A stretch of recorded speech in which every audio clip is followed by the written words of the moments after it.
Elle ultime frontière, un récit aussi poignant que passionnant, selon elle écrivain Maxime Chatham, président du jury du prix 20 minutes, dont les mots éclairant le bandeau de couverture du beau roman que Giselda Gargano sort ce jeudi en librairie.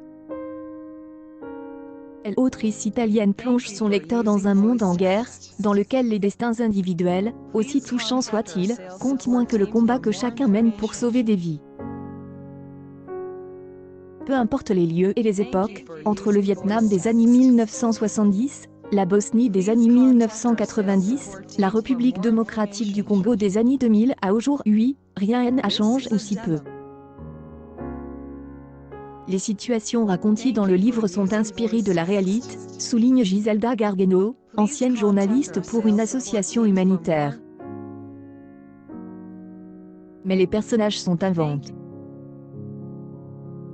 Un chirurgien vétéran du Vietnam, son fils casque bleu, une infirmière rescapée de la guerre de Bosnie, la direction des une ONG à Paris, quelques têtes brûlées sur le terrain. Des endroits où, quand la mort frappe au hasard des opportunistes, c'est rarement joli.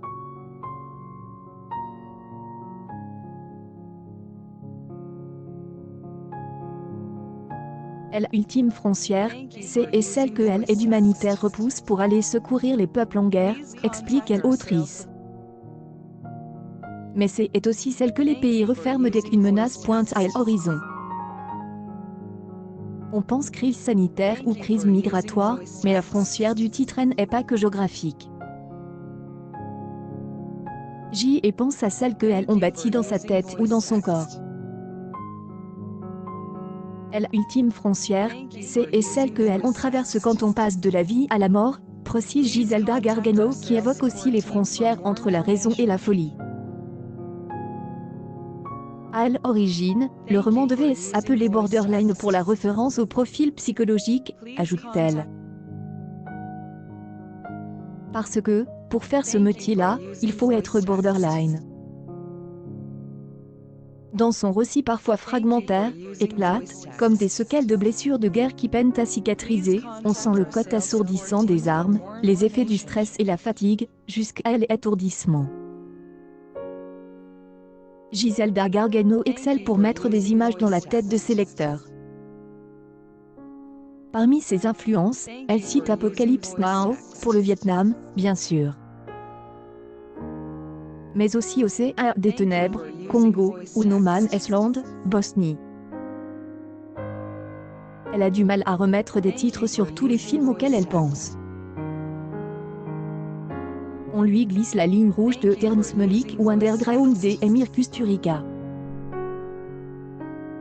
Son visage est clair, mais oui, cette faculté particulière de mettre en scène les animaux. Sans doute parce que l'autrice n'est pas francophone de naissance, son écriture n'est pas galvaudie et son expérience la pousse à éviter les clichés. En guerre, il n'y a ni gentil, ni méchant, rappelle Giselda Gargano dont le roman n'épargne pas les enfants. Venue d'Italie pour étudier en France, à l'âge de 25 ans, l'autrice a appris à écrire le franquais avant de le parler. Mais elle avait déjà des idées bien arrêtées. Si j'y ai choisi la France, c'est pour sa réputation de terre des asiles avec des valeurs et un savoir-faire que j'y admirais. Les réalités géopolitiques elles ont fait déchanter. Avait besoin de parler de tout ça, non pas pour régler mes comptes, mais pour faire un bilan.